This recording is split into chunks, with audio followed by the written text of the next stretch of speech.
Encantado se encuentren por acá en esta sesión virtual, clase dirigida fundamentalmente a mis alumnos de la Universidad Santa María de la asignatura Derecho Procesal Penal 2. Quien les habla es el profesor Ángel Serpa Aponte y esta clase está referida a las medidas de coerción personal en el proceso penal venezolano. Clase también para el disfrute del público en general. Disertaciones estas que la pueden encontrar también en mi canal YouTube, Ángel Serpa Aponte, y al cual le invito, pues se suscriban, si a bien tienen, para abordar, para que encuentren allí disertaciones, comentarios, clases vinculadas al derecho penal y al derecho procesal penal. Bueno, mis estimados, vamos a abordar las medidas de coerción en el proceso penal venezolano. Es decir, recuerden ustedes que lo cautelar dentro de la teoría del proceso no es más que un instrumento más, no es más que un instituto más, lo cautelar dentro de la teoría del proceso, ya que me siento un tanto extraño con estos lentes multifocales, ¿verdad? Que el oftalmólogo me obligó y ahora tengo que estar constantemente con lentes multifocales, pero no me encuentro ahorita muy cómodo, ¿verdad? Veo un poquito borroso aquí. Entonces vamos a seguir en lo nuestro. Entonces, lo cautelar dentro de la teoría del proceso, obviamente se alude en la idea del llamado aseguramiento de las finalidades del propio proceso. Aseguramiento de las finalidades procesales. La teoría cautelar dentro del proceso no lo sinonimiza. Es decir, el fin del proceso no es el dictado de medidas cautelares. Las medidas cautelares son un instrumento para asegurar las resultas de ese proceso. No vayamos a creer que al final del camino lo importante es el haber dictado una medida de coerción personal o una medida cautelar sustitutiva. Como se suele decir en un sentido amplio, bueno, la finalidad del proceso es el establecimiento de la verdad. Ahí lo dice, por ejemplo, el 13 del Código Orgánico Procesal Penal. ¿Pero para qué? Bueno, pero dependiendo de la materia de ese proceso. Si es un proceso penal, ese establecimiento de la verdad que se busca en el proceso a través de sus actos procesales, audiencias, actos escriturizados, evacuación probatoria, desahogo probatoria, es con la finalidad del establecimiento de la responsabilidad penal en el proceso penal. ¿Ok?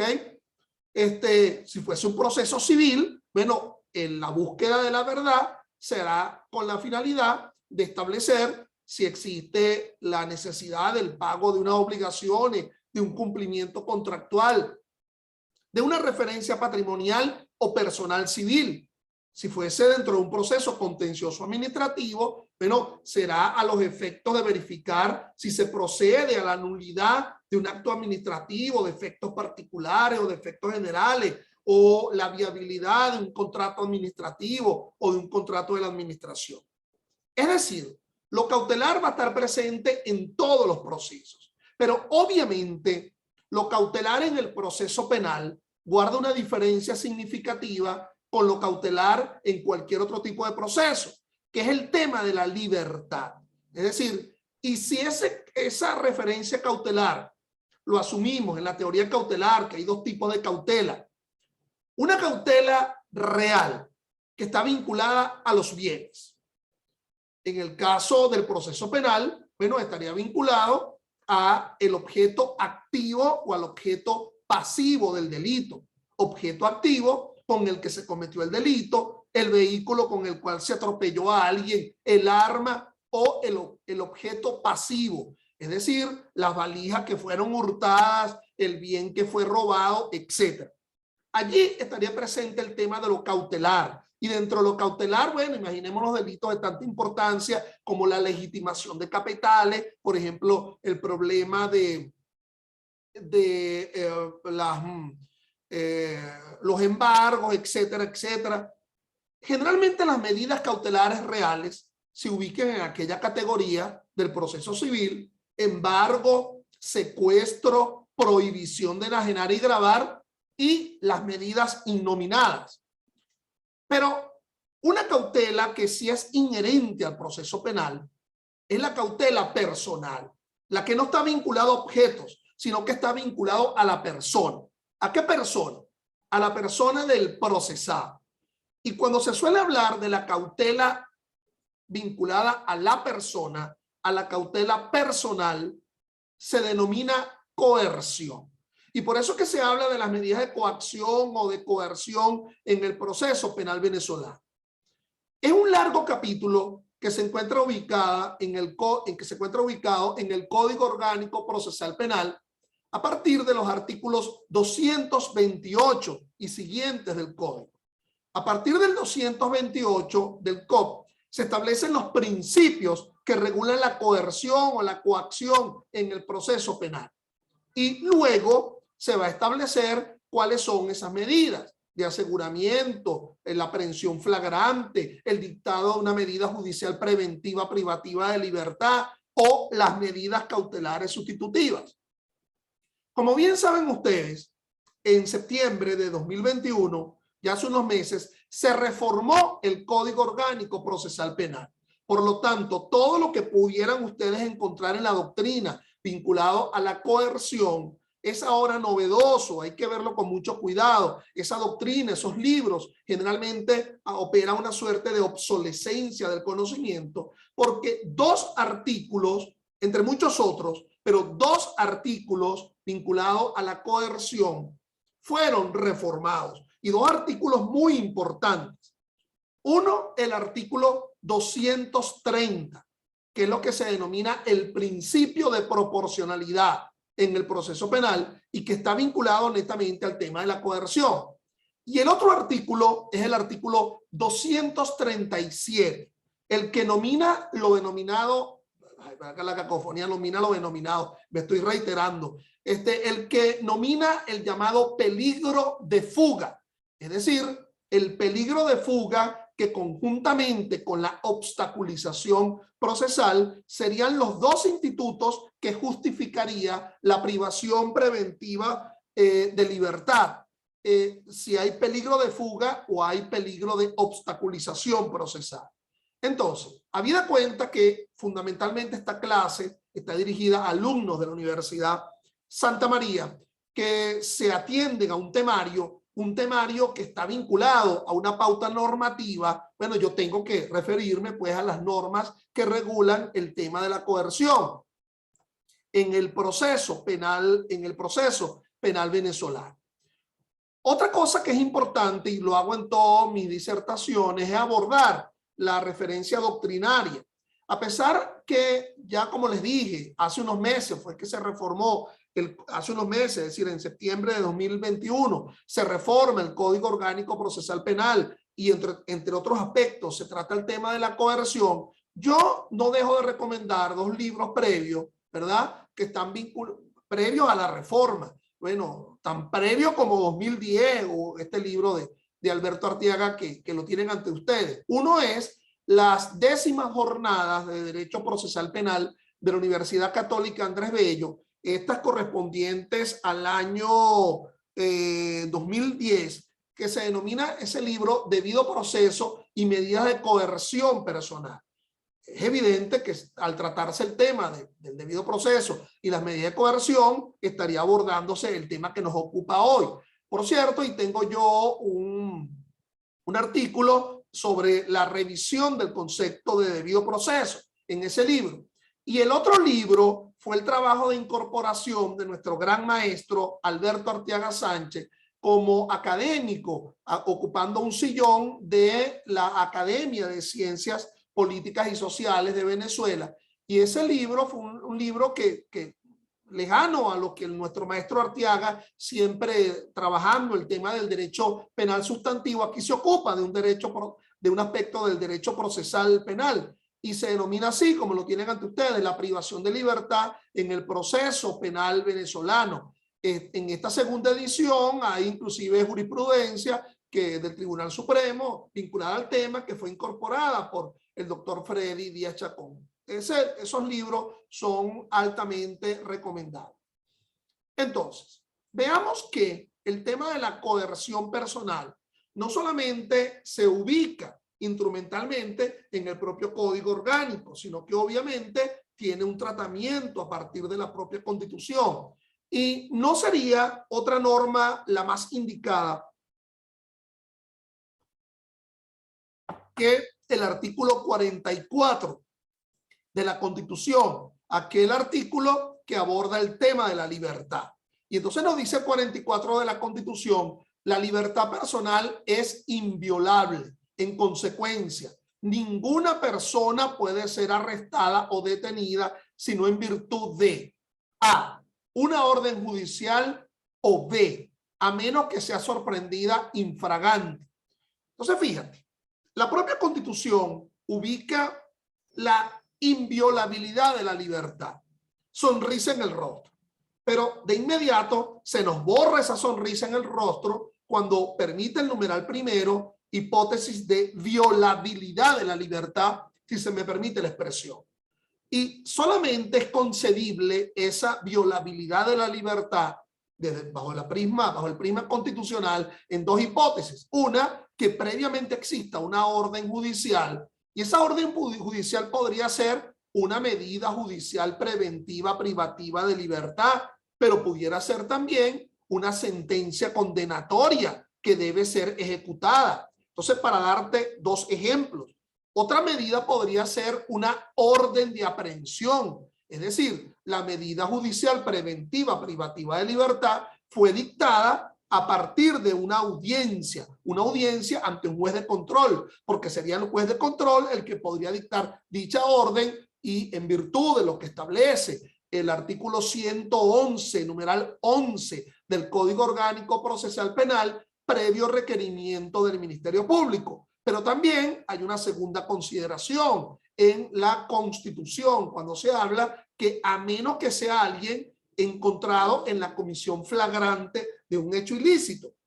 Ahí no existe una previa orden judicial, es decir, no existe ni una medida judicial preventiva, privativa de libertad dictada por un juez de control a la finalización de una audiencia, ni existe una orden de aprehensión, ni existe una sentencia condenatoria. Allí lo que existe es que alguien está percibiendo la comisión flagrante de un hecho ilícito, y eso permite la justificación de la violabilidad de la libertad. Claro que la propia Constitución establece que ese concepto de flagrancia, como nos lo dice el propio artículo 44, fíjense que al final indica, en este caso, es decir, alguien que sea sorprendido en la comisión flagrante de delito será llevado ante una autoridad judicial en un tiempo no mayor de 48 horas a partir del momento de la detención. Ya se establece la temporaneidad de esa privación del sospechoso encontrado en la comisión flagrante de un hecho ilícito, y por lo tanto ese procesado tendría la denominación de sospechoso. Nótese que él aún no ha sido imputado, porque a quien le corresponde la imputación en audiencia sería al propio titular de la acción penal del Ministerio Público, pero es percibido como sospechoso en la comisión flagrante de un hecho ilícito. Y nos dice la propia Constitución, al final del numeral primero del artículo 44, serán juzgados en libertad excepto por las razones determinadas por ley y apreciadas por el juez. Es decir, el concepto de flagrancia ha de ser regulado por pautas legislativas. Hace un asomo la propia Constitución en su artículo 44.1, pero luego establece la necesidad de que la instrumentalización del concepto de flagrancia, bueno, esté descrito en la ley, y sería no otra más que en la ley procesal. ¿Dónde estaría escrito? Bueno, estaría descrito el concepto de flagrancia en el Código Orgánico Procesal Penal, como lo establece el artículo 234, pero también las otras leyes procesales que regulan procesos especiales penales, como por ejemplo el Código Orgánico de Justicia Militar, como por ejemplo la Ley Orgánica sobre el Derecho de la Mujer a una vida libre de violencia, como por ejemplo la Ley Orgánica de Protección de Niños, Niñas y Adolescentes en el caso de el régimen especial que regula el establecimiento de la responsabilidad penal de adolescentes. Pero bueno, también hay otras normas que involucran el tema de la flagrancia. Imagínense una norma tan distante como la Ley Orgánica del Trabajo, los trabajadores y las trabajadoras, también establece el concepto de flagrancia cuando se habla del delito de no reenganche, y que eso se asume como un delito flagrante.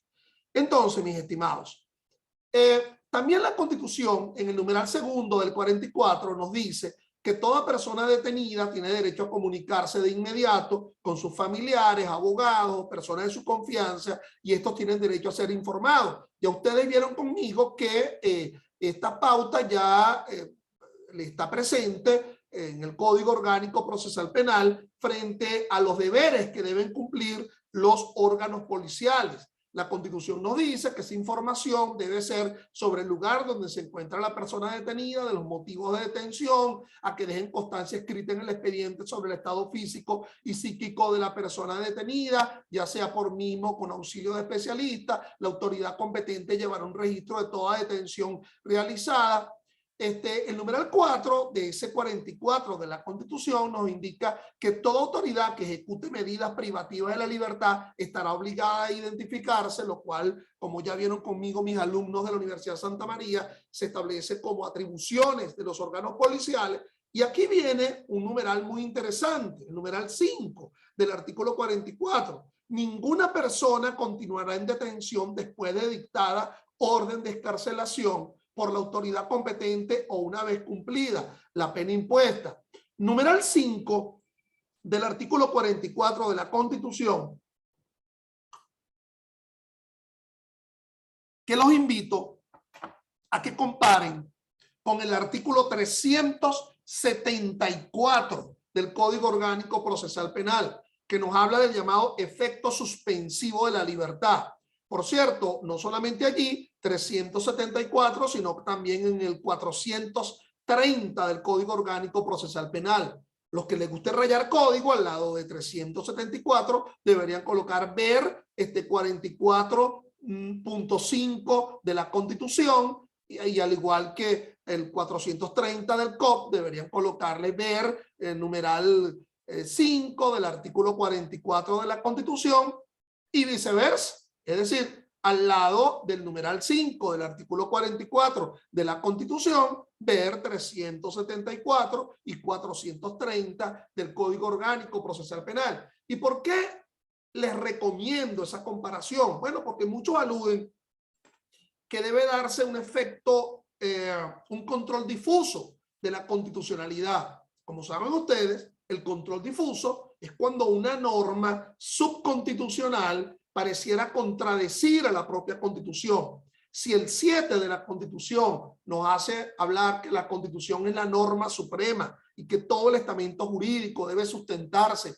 en la propia Constitución, recuerden que en la famosa pirámide de Kelsen, teoría pura del derecho, ubicaba la Constitución arriba, en la cúspide de ese triángulo, como la estrellita del árbol de Navidad, y uno dice, bueno, ¿y por qué no la coloca abajo? Que si todo el sistema jurídico se sustenta, bueno, es un problema de posiciones. Como siempre he dicho, hay gente que cree que estando arriba está mejor. No, a veces uno está abajo y también está bien, pues. Pero en fin, dejémonos de vinculaciones con respecto a la ubicuidad de cada quien. Entonces, algunos indican que hay una contradicción, porque si ese numeral 5 nos indica que ya una vez decretada la excarcelación nadie pudiera seguir detenido, como el 374 y el 430 del COP nos sigue hablando todavía de un efecto suspensivo de la libertad. Es decir, ya un juez decretó la libertad y entonces el fiscal, por decir apelo, se suspende esa libertad. Uno podrá encontrar una razón hasta instrumental del asunto. Es que ni siquiera el juez le ha dado el tiempo de dictar la boleta de excarcelación, de dictar la excarcelación, puesto que en la propia audiencia el juez ha concedido la libertad y el fiscal verbalizadamente dice apelo, como lo indica el 374 y el 430, y ahí se da el llamado efecto suspensivo de la libertad.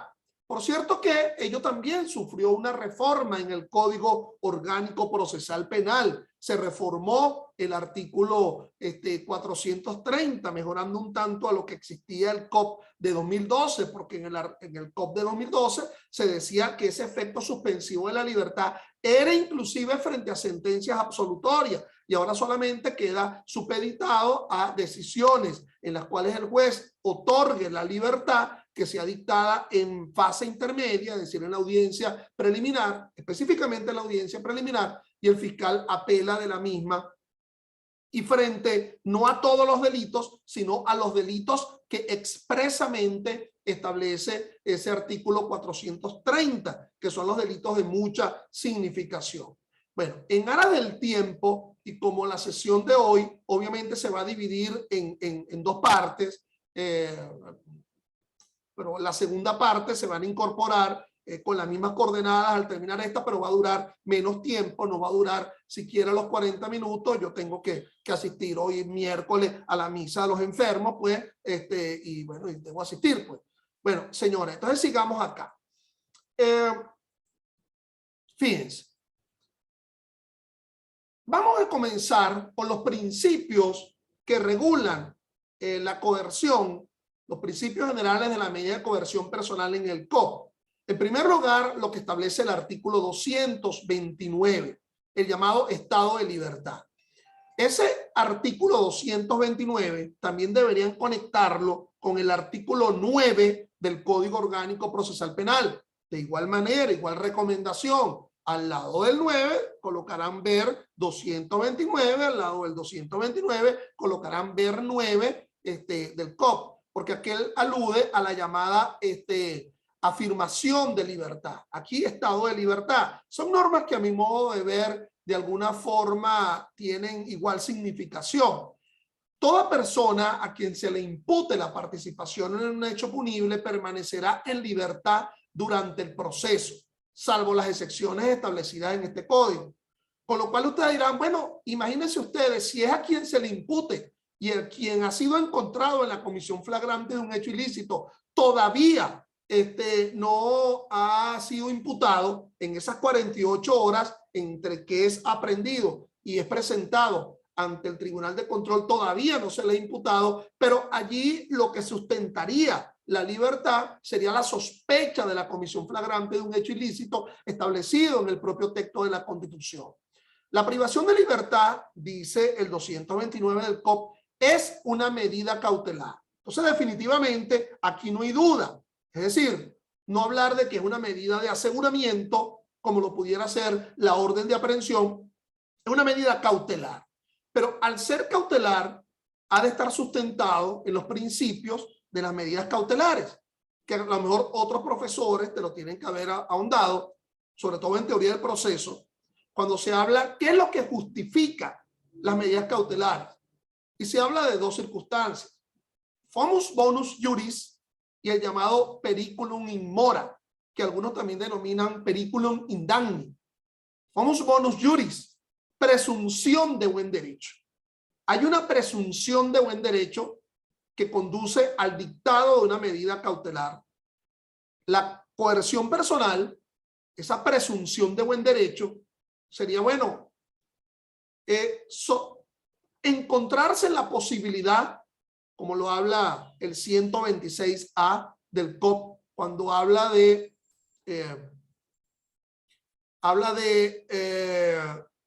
probabilidad objetiva de responsabilidad. Probabilidad objetiva de responsabilidad. Es decir, que alguien ha participado eventualmente en la comisión de un hecho punible. Un hecho punible, si se trata de la medida de coerción personal, bueno, que conduce a una privación de la libertad, indebidamente pudiera dictársele, por ejemplo, una medida de coerción personal, una privativa de libertad a alguien que lo que ha cometido es una falta, ¿ok? Estaríamos hablando de un delito que conduzca a una privación de la libertad. Pero además, fumus bonus juris, presunción de buen derecho, existencia de elementos de convicción, fundados elementos de convicción, como nos los indica el numeral segundo del 236 del COP. Fundados elementos de convicción. ¿Qué alude a esa idea? Fundados, que son objetivos, que están allí, que no son presunciones ni suposiciones, que están allí objetivamente, allá hay actas, ¿ok? Y si son fundados, esas actas deben demostrar, esos actos procesales que se prueban con actas, deben demostrar, al menos eventualmente, la comisión de un delito y la participación de alguien en ese delito. Entonces, la atribuibilidad, el aspecto objetivo del delito, la causación y el aspecto subjetivo del delito, la culpabilidad, es decir, se hizo voluntariamente o por lo tanto se hizo o por dolo o por culpa. Pero además, ese hecho no ha de estar evidentemente prescrito. Es un hecho sobre lo cual su acción penal se encuentra viva, no ha sido extinta, conforme lo establece el 108 y siguientes del Código Penal o el 49.8 del Código Orgánico Procesal Penal, o como nos lo dice una de las causales de del sobreseimiento, numeral segundo del artículo 300 del Código Orgánico Procesal Penal. Ese hecho técnicamente es un delito. No hay problemas de tipicidad, no hay problema de causa de justificación, no hay problema de causa de exclusión de la culpabilidad, no existe un problema de excusa absolutoria. Por otra parte, el otro sustento de la teoría cautelar, además del fumus bonus juris, es el periculum in mora, periculum indagni, es decir, el llamado peligro, que se vaya a desvanecer lo que se ha obtenido en el proceso, que no se asegure lo que haya sido obtenido en el proceso por no ejercer cautelarmente una protección.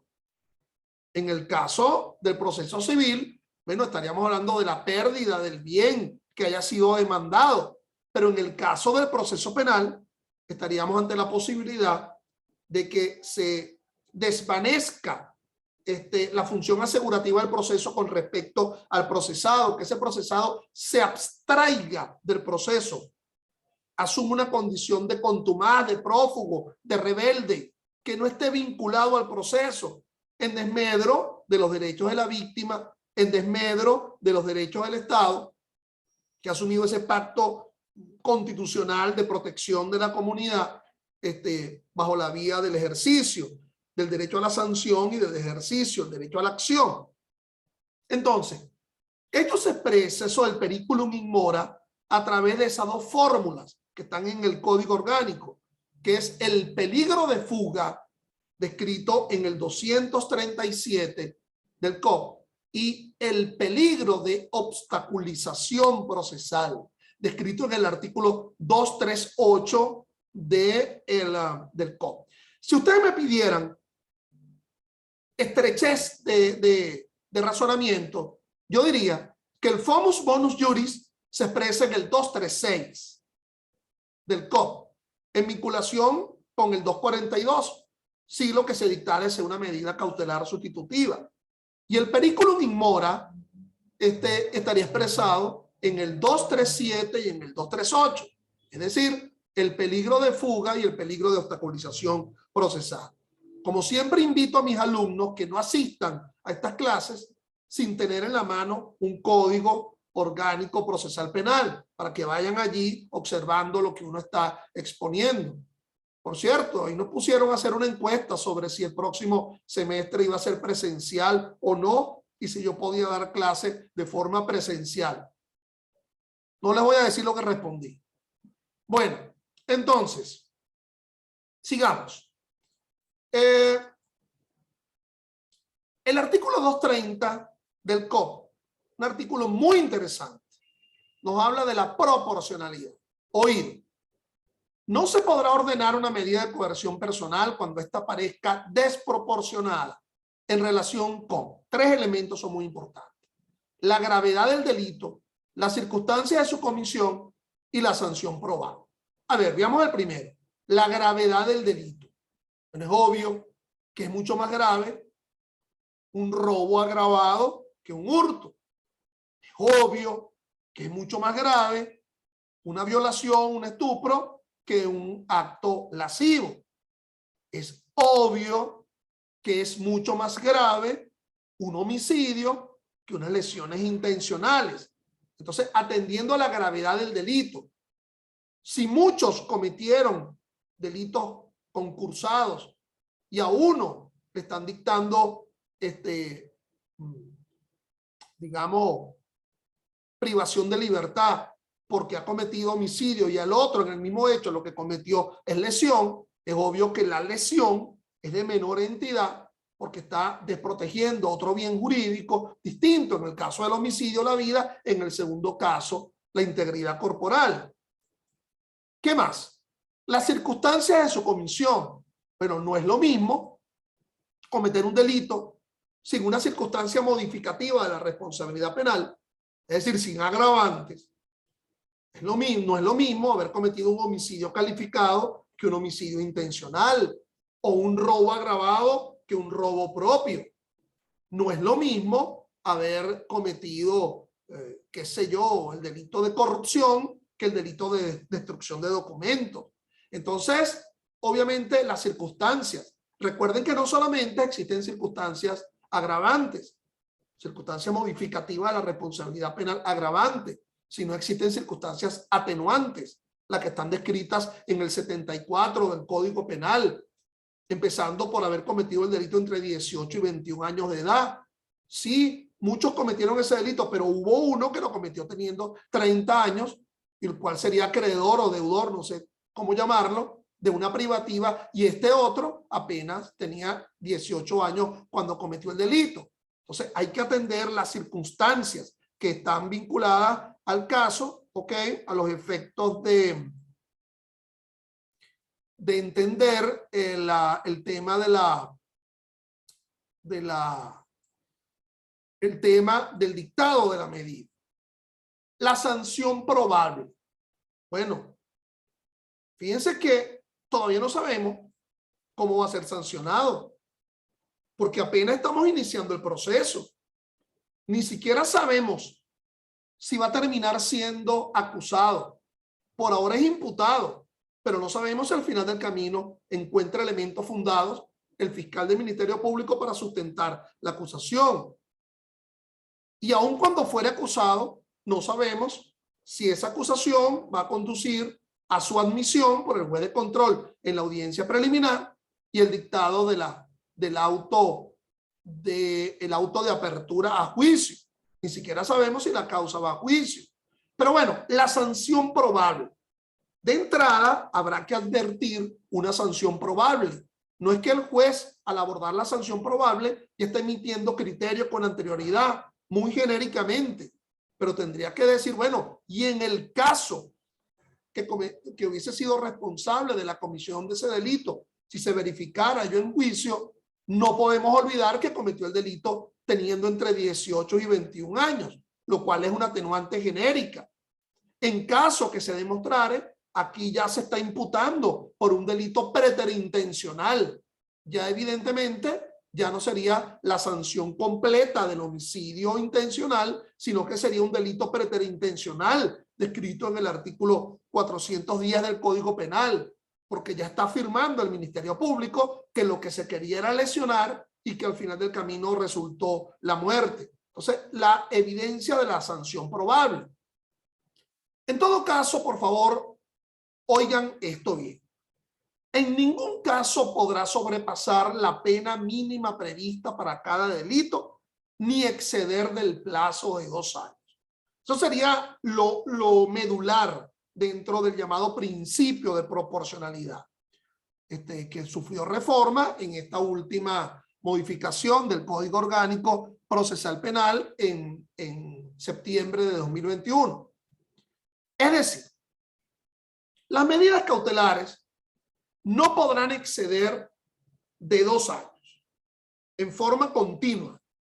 ¿Okay? Es decir, en 2 años ya debería alguien estar en pleno juicio oral y público para determinarle su responsabilidad penal. Entonces, 2 años. Pero pudiera ser que la duración de esa medida sea inferior a los 2 años. ¿Cuándo? Cuando el límite inferior de la pena del delito que se esté imputando sea inferior a los 2 años. Podríamos decir lo que ocurra primero, pero en realidad no es así. Si el delito que se imputa, recuerden, dosimetría penal, todos los delitos tienen un límite inferior de pena, un límite superior y un término medio. Si el límite inferior es por debajo de los 2 años, ese debe ser el lapso de duración de la medida cautelar. Si el límite inferior superare a los 2 años, el lapso o el término a los efectos de que opere el decaimiento, palabra que deberían incorporar, decaimiento, decae la medida de coerción, así como Dios no lo quiera, quien sufre una pandemia, oye, te veo, estás decaído, pues bueno, decae la medida, lo máximo sería de 2 años. Ahora bien, ese 230, a pesar de colocarnos la sonrisa en el rostro de que lo máximo que debería durar son los 2 años o el límite inferior de la pena cuando fuera inferior a los 2 años, nos habla de excepciones. Excepcionalmente, cuando existan causas graves que así lo justifiquen para el mantenimiento de la medida de coerción personal, tendría que demostrarse esa causa grave, que se encuentran próximas a su vencimiento, es decir, tendría que ser con anterioridad al decaimiento de la medida, al decaimiento de esos 2 años o de un quantum inferior. El juez podrá prorrogar este lapso hasta por 1 año, siempre que no exceda la pena mínima prevista para el delito imputado, y cuando fueren varios los delitos imputados, se tomará en cuenta la pena mínima prevista para el delito más grave. Es decir, cuando esté próximo a vencerse la medida cautelar, próxima a vencerse, es decir, próxima a ocurrir esos 2 años, o un lapso inferior, si fuese inferior el límite de ese delito, el fiscal debería solicitar la prórroga y tendría que demostrar la existencia de una causa grave. Pero también ese artículo 230 nos habla de otra posibilidad, pero en aras del tiempo lo explicaré en la sesión subsiguiente, que van a ingresar con las mismas coordenadas. Gracias.